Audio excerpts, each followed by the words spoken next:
Hi JFS, this is Mr Cohen in the Jewish Studies Department with a short video on the Shofar.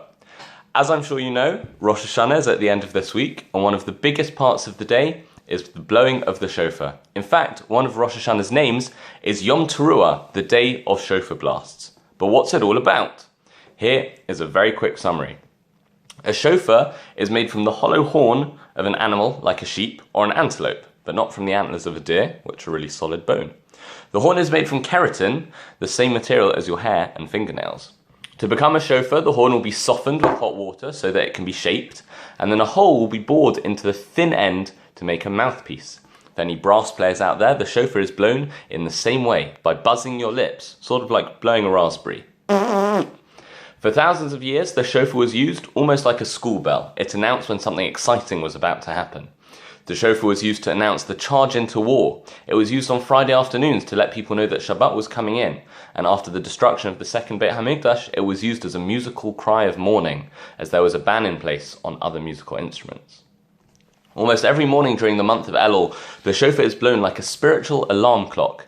Its note calls us to wake up and begin the process of improving ourselves. The shofar is not blown on Shabbat or on the day before Rosh Hashanah.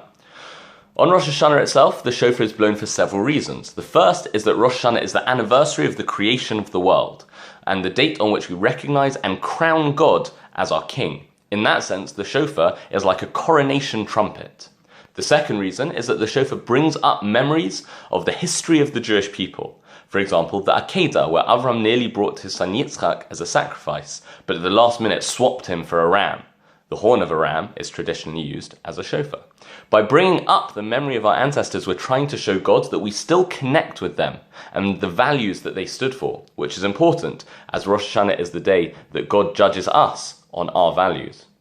Another reason is, just like the month of Elul, the shofar blast is a call for self-improvement.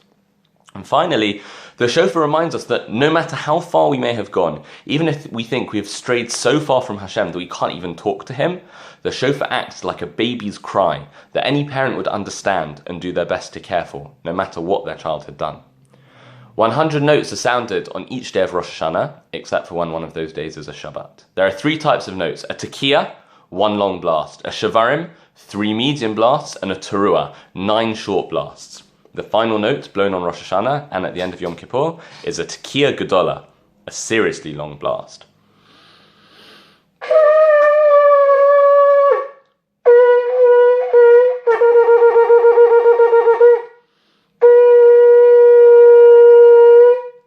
Shana Tova.